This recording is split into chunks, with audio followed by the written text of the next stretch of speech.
Bien-aimés, frères et sœurs en Christ, c'est frère Frank qui vous parle depuis le Centre missionnaire international de Krefeld en Allemagne. Nous avons eu des réunions formidables. Plus de 1000 personnes s'étaient rassemblées venant de plus de 20 pays pour écouter la parole de Dieu. Nous ne faisons qu'apprécier ce que notre Seigneur est en train de faire en ce temps. En juillet, nous avons eu des réunions puissantes dans un certain nombre de pays et particulièrement à l'île Maurice et à l'île de la Réunion, dans l'océan Indien.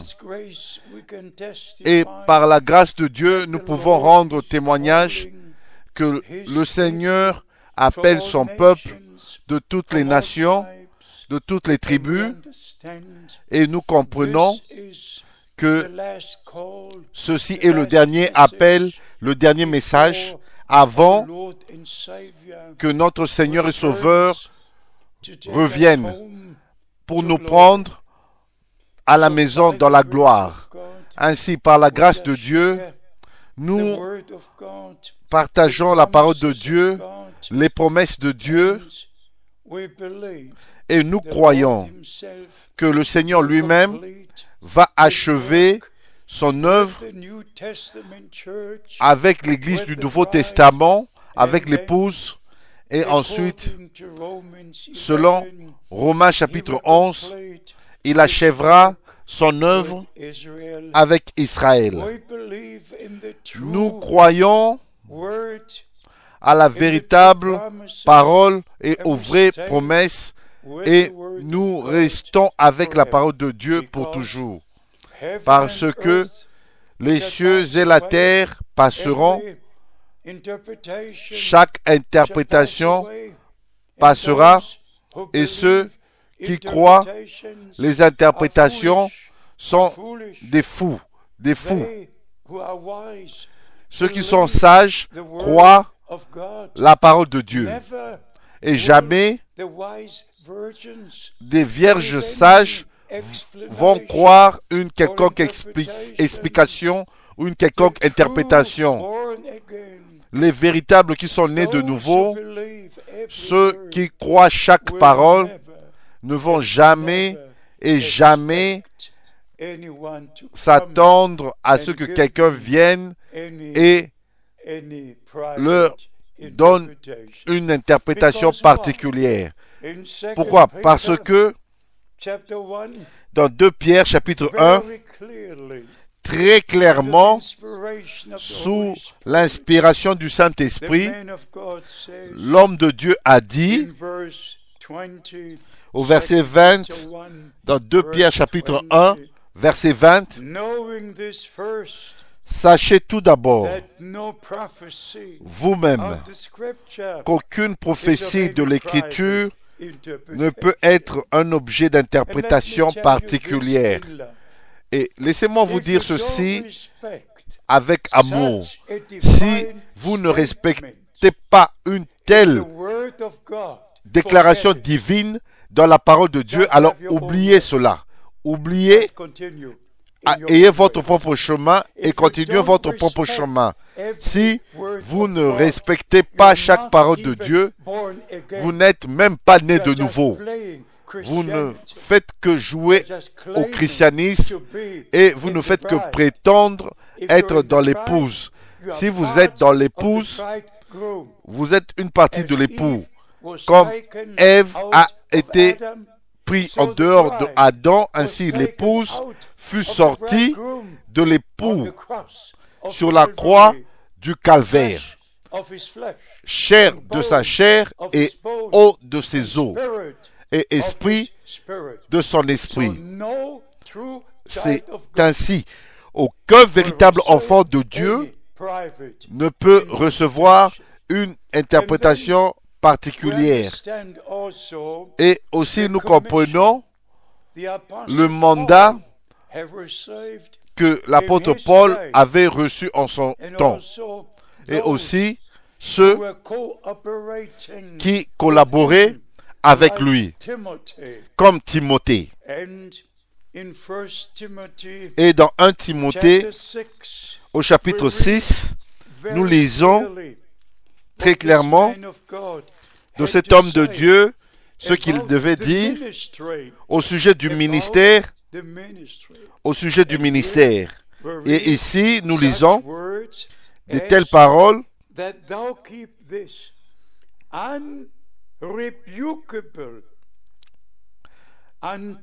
de garder le commandement et de vivre sans tâche, sans reproche, jusqu'à l'apparition de notre Seigneur Jésus-Christ. 1 Timothée, chapitre 6, verset 14.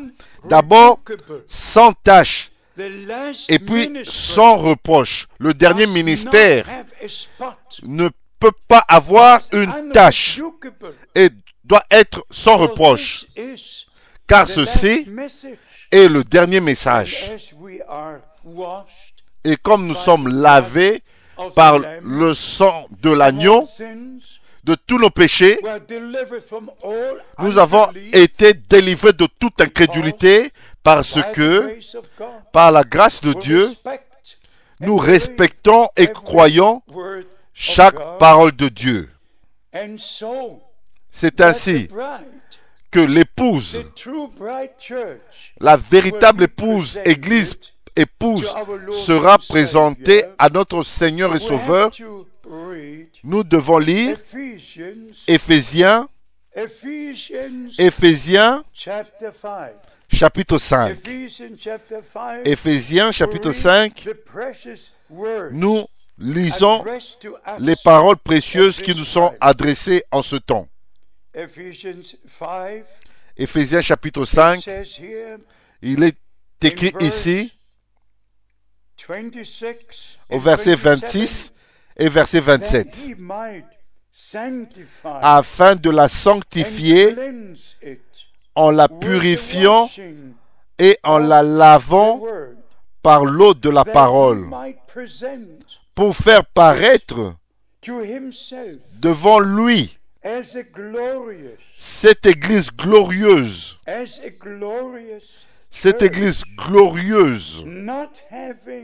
sans tache, ni ride, ni rien de semblable, mais sainte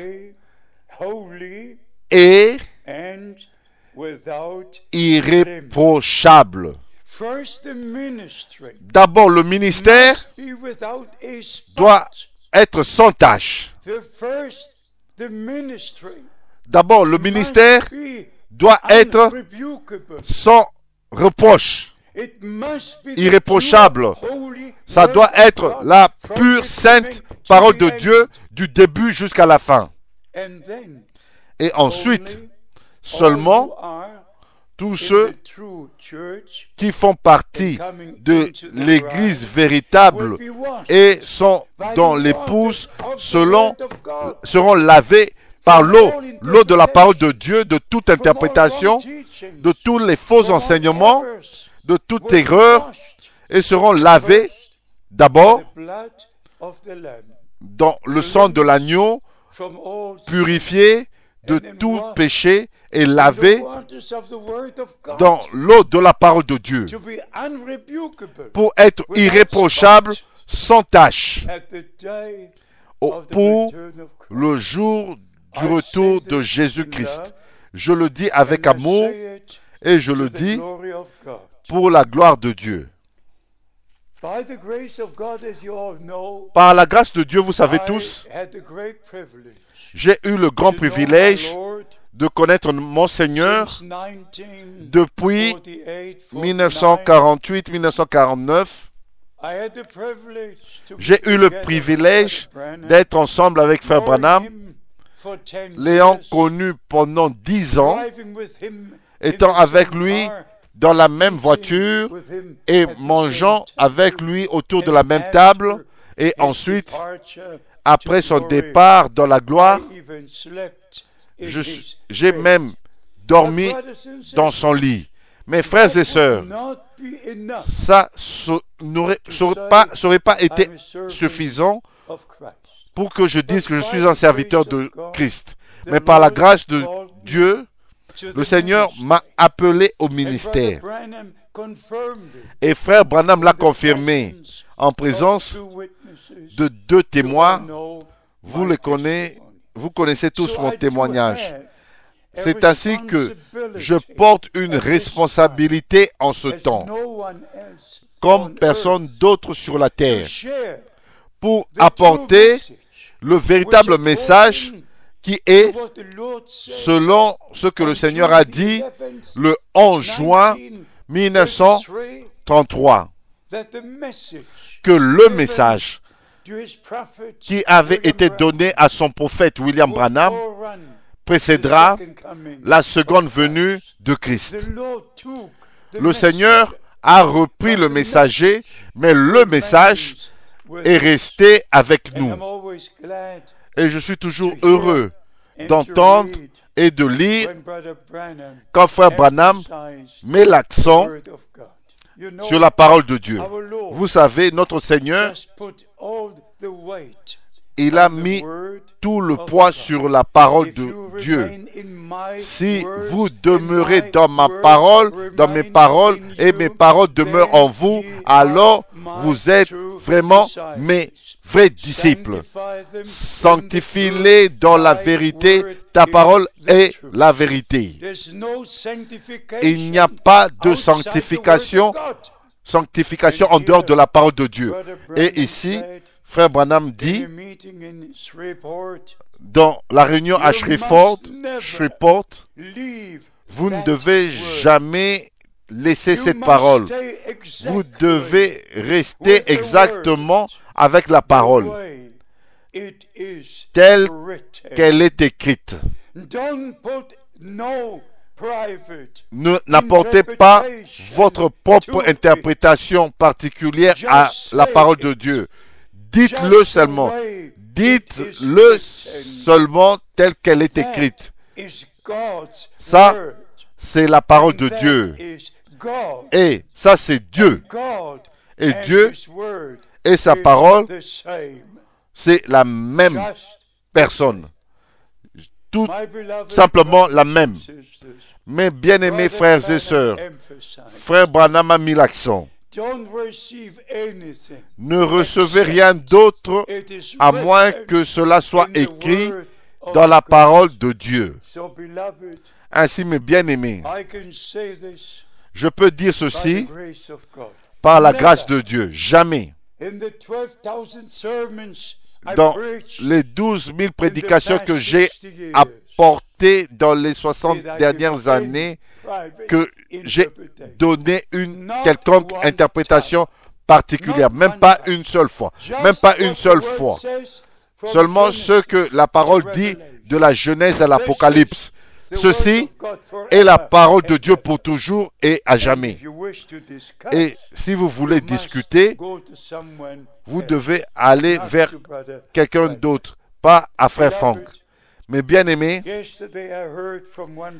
hier, j'ai entendu d'un frère de la Roumanie qu'il y a 8 églises de messages dans une seule ville.